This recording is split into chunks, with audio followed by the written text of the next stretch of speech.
Hello, everybody. Welcome along to Sportsbet TV. I'm back with you once again here, Paul Alster, and I'm looking forward, hopefully, to racing Surviving the Elements at Newbury on Saturday, the 10th of February, where I have one free selection for you. If you are joining me for the first time, stumbling across me on YouTube, then join more than 7,500 others who have subscribed to this channel for free and get my recommendations absolutely for free. And they've proved very profitable over the weeks, months, seasons and years since we started out, all the way back during the COVID days of July 2020. Well, the weather has already taken its toll of racing in Britain on Saturday. Warwick and Uttoxeter abandoned.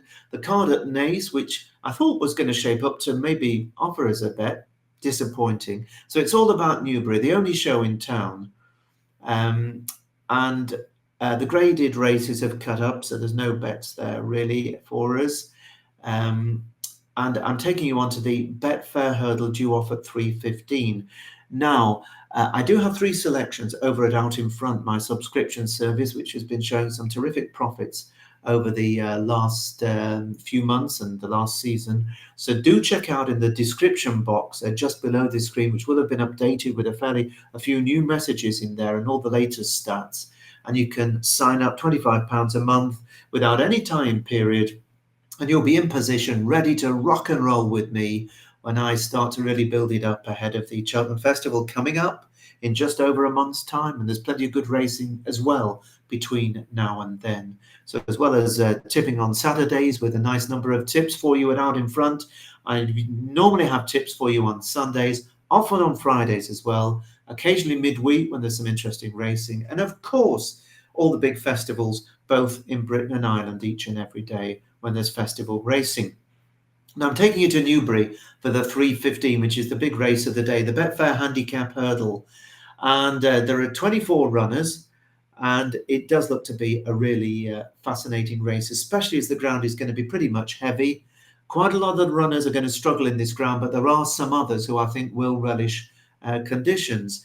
I'm going to be betting two in the race, one of which I've put up at Out in Front, but the shorter price of the two is the one I'm putting up for you here at Sportsbet. Now this one has been backed, and there's no doubt about it. There seems to be a good vibe about this horse, and I'll come to you in a few moments. But it's a fascinating market for this race. Willie Mullins now with three runners because his only a matter of time has got in, because Tell Her the Name is a non-runner. But his main hope, it appears, you never know, is an import from France that's never run in either Britain or Ireland, but they've obviously paid a bomb for this horse. Au Castle des Mottes. It runs in the double green of Samuel Munir and Itzhak Soad. And this horse has got a big reputation. The winning listed hurdler in France. It was last seen winning in Paris at Auteuil. Could be a very good horse. It's in off 133, which might be a lenient starting point over hurdles.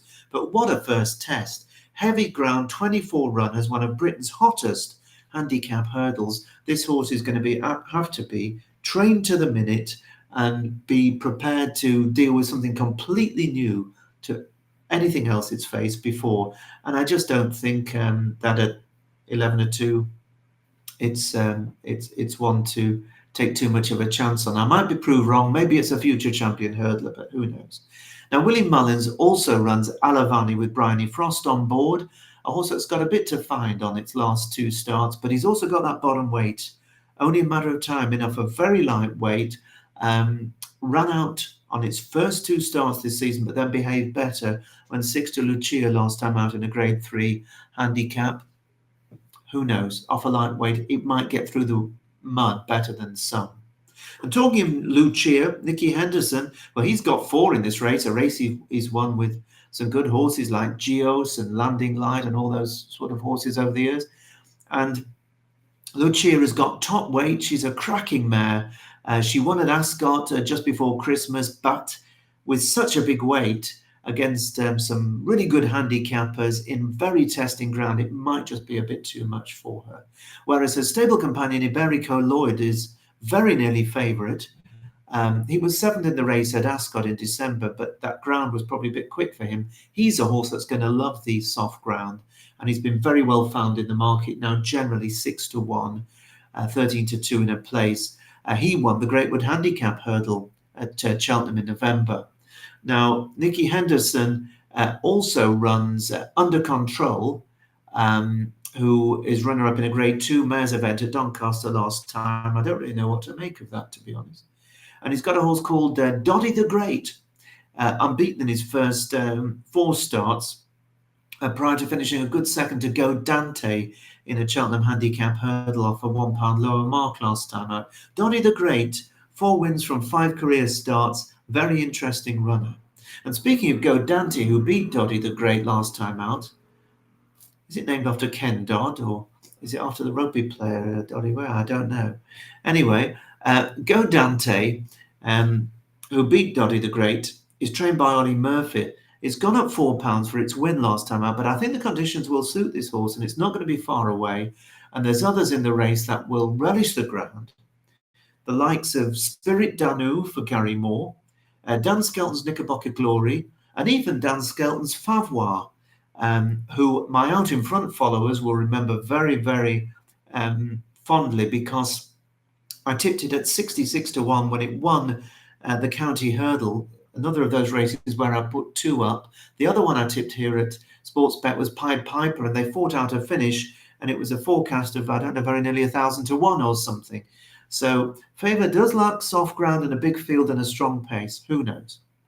Now, amongst others that you can give a chance to, Neil King's Look Away, Victor Dartnell's Aurigny Mill, but I believe that along with the one I'm going to be backing and recommending it out in front, Harry Fry's Altobelli, with Jonathan Burke on board, is a young hurdler who could be going places, and I think the trip and conditions are going to suit this horse, and it's got very strong each-way credentials.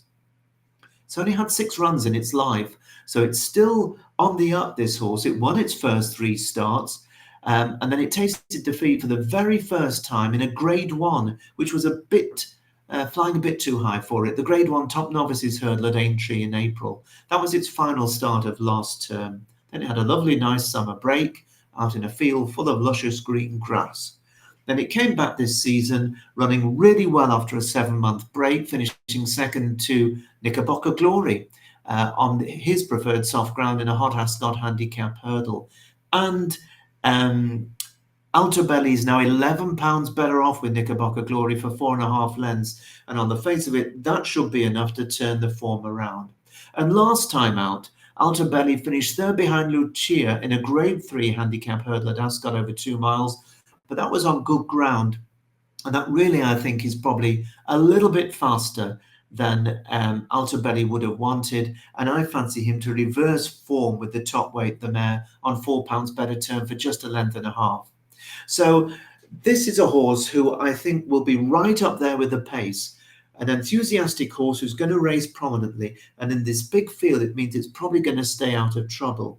It also means that once you get into a rhythm, especially in testing ground, you can start to really grind it out and get into a galloping rhythm, whereas hold-up horses might well find it hard to come off the pace with big clods of mud coming back at them in the face, and trying to quicken in heavy ground is no easy task. So Altobelli, originally 8-1 when I made my notes, now down to 7-1 each way, and that's for 7 places with William Hill. I think that's a very fair offer, and I expect him to go well.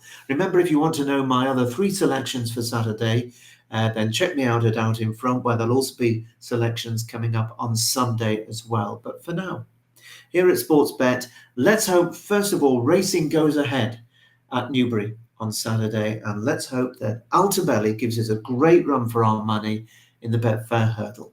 Bye-bye for now.